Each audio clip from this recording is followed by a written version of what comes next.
pense que je vais un peu loin, mais je pense qu'avec l'électrique, je pense qu'il mariera bien avec le rallycross. Ouais, je sais pas ce que t'en penses lui, je sais pas ce que vous en pensez dans le chat, mais moi je suis assez d'accord avec Karim. Pour moi, l'électrique, enfin le rallycross, c'est la discipline qui se prête le mieux à l'électrification.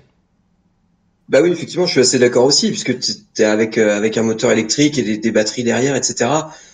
C'est super pour avoir beaucoup de puissance, beaucoup de couple, et sur des temps relativement courts finalement. Donc au final, c'est exactement ce qu'on demande sur du rallycross, donc ça va très bien marcher, je pense. Ouais, et puis on a déjà 14 voitures, tu faisais bien d'en parler Karim, on se projette, enfin, mais eux aussi se projettent parce qu'on a déjà 14 voitures de sûr d'engager pour 2022 pour toute la saison. Donc c'est quand même déjà 8 de plus que cette année. Et au vu des écuries, alors on a même pas encore Hansen d'annoncer, on n'a même pas encore EKS d'annoncer, alors que ces écuries vont sans doute en faire partie aussi. Donc on a déjà un très très gros plateau, on a GCK, on a Christopherson Motorsport. On est sur un plateau autre que cette année. Et pourtant, c'est dommage parce que cette année, quand même, nous aura donné un duel jusqu'à la dernière seconde entre les amis Christopherson et Hansen. Et je vais vous le demander tout de suite, messieurs. Timmy Hansen n'a gagné qu'un seul titre. L'année où Christopherson, Ekstrom et Solberg n'étaient pas là. Je vais commencer par toi, Karim. Est-ce que Timmy Hansen, chaque année, ne se retrouve pas dans une situation où finalement son championnat du monde, son titre de champion du monde perd de la valeur puisque les années d'après il n'est pas capable de lutter face à des pontes comme Christopherson. Je pense que c'est un peu le risque.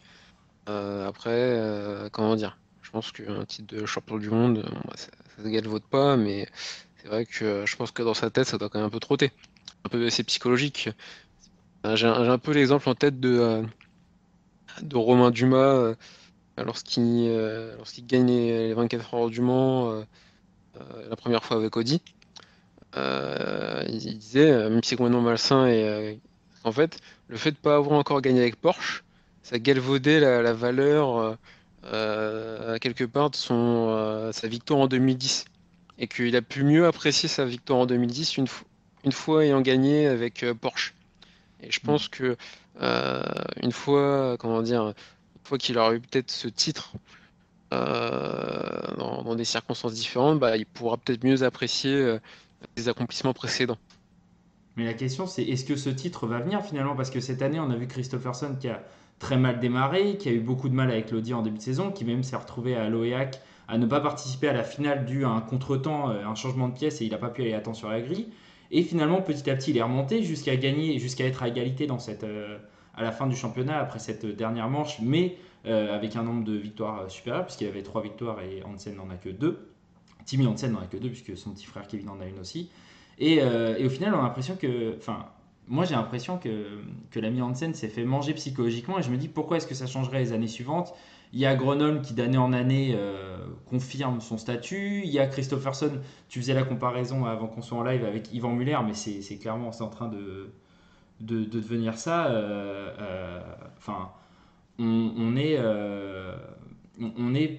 pour Hansen, ça me perturbe parce qu'en même temps je lis le commentaire de Yann qui nous dit je n'ai pas suivi du tout cette saison de WRX, c'est possible d'avoir un résumé. Eh bien Yann, résumons très vite. 7 voitures seulement qui ont fait toute la saison. Sur les 7, 2 Audi, 2 Hyundai, 2 Peugeot et une Renault pour GCK, qui était aux mains de Kevin Abring, si je ne m'abuse. Je ne sais même plus. Vraiment, très peu d'importance pour cette voiture. Et au final, un Timmy Hansen qui avait beaucoup d'avance sur Johan Christopherson jusqu'à l'avant-dernière manche. Et puis au Nürburgring, tout s'est inversé. Christopherson a fini à égalité avec lui, mais avec plus de victoires. Et donc titre. Et je reviens sur ce que je disais. Oui, est-ce que ça peut réellement changer pour Hansen avec les années qui arrivent, avec une nouvelle génération qui arrive. On a vu Christian Sasbo qui monte en forme. On avait eu Rokas Bastiuskast l'année précédente. Est-ce que Louis, tu penses que Timmy Hansen, avec cette nouvelle génération, plus le retour sans doute d'Ekstrom et Christopherson, peut espérer un deuxième titre? On parle de Timmy, hein, pas de Kevin, bien évidemment. Bon alors, je vais dire quelque chose de gentil sur Hansen, donc j'espère que c'est enregistré. Euh, c'est C'est pas souvent. enregistré. C'est pas souvent. Non, je porte pas spécialement Timmy Hansen dans mon cœur. C'est pas un pilote que j'apprécie particulièrement. Néanmoins, force est de constater que c'est quand même, il fait quand même partie des très bons. Il fait partie des meilleurs pilotes de la grille. il est capable de gagner des courses. Je pense même d'ailleurs qu'il a gagné des courses quasiment à toutes les saisons auxquelles il a participé dans ce championnat du monde de rallycross. Donc globalement, c'est un très très bon pilote. Il est toujours en haut du classement. Est-ce qu'il sera de nouveau champion du monde? C'est compliqué à dire maintenant. Néanmoins, j'ai aucun doute sur le fait qu'il se battra pour les titres encore dans les années à venir.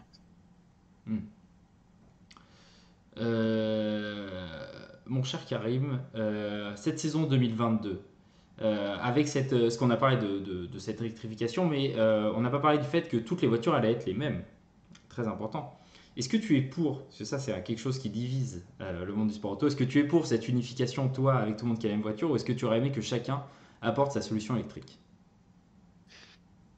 Après, ça dépend du nombre d'OEM prêts à venir, quoi, en fait. C'est un petit peu, comment dire, le chat, comment dire, la carotte et la chou, connerie du genre, c'est que s'il y a pas les OEM qui suivent, les constructeurs, c'est compliqué. Donc, quelque part, qu'ils fassent comme la Formule E au début, ça me paraît pas choquant. Hmm.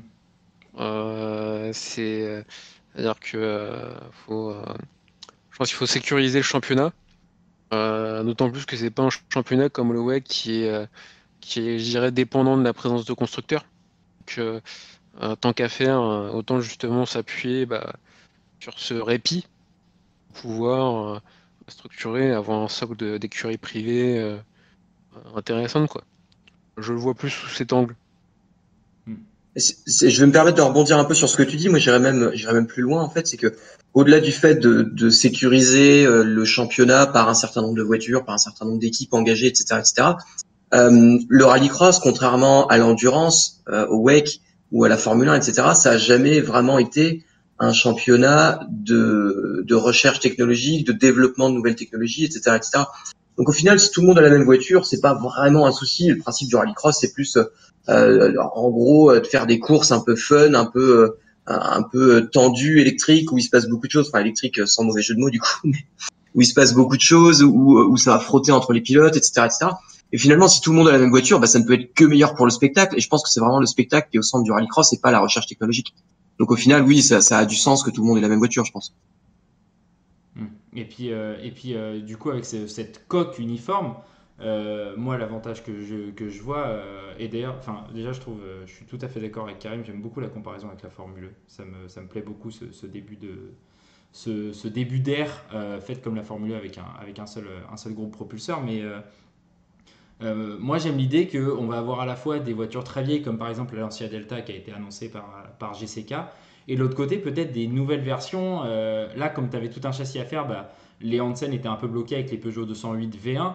Peut-être que là, comme tu as juste la coque à changer, si un jour tu as un restylage de la 208, ils ont juste la coque à changer par-dessus, du coup, tu vas peut-être avoir sur la grille des voitures des années 80, 90, 2000, 2010, 2020 ensemble.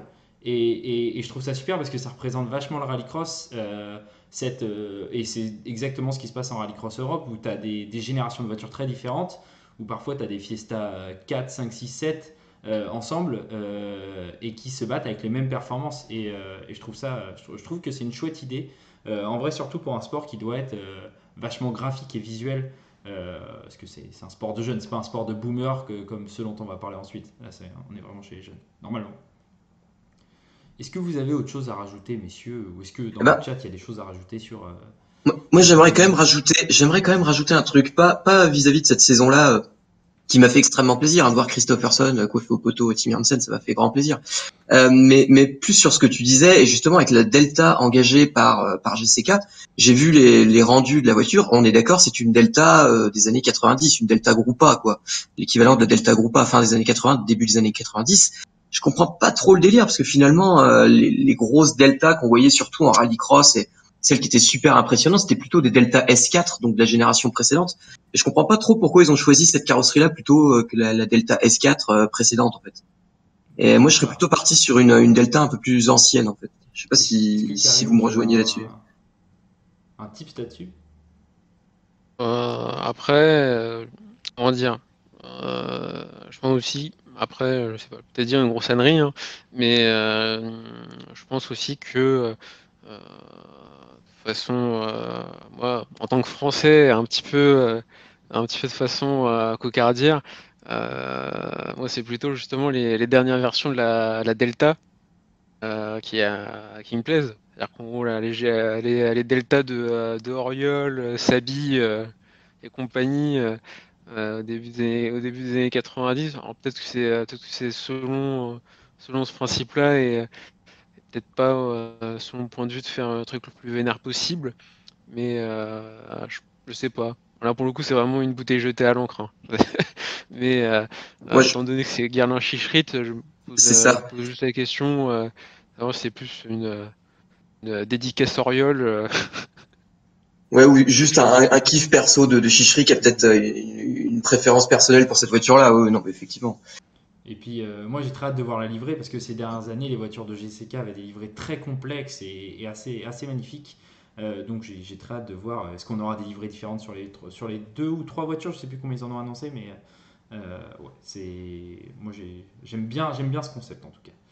Nous avons fini, je pense, sur le WRX, messieurs.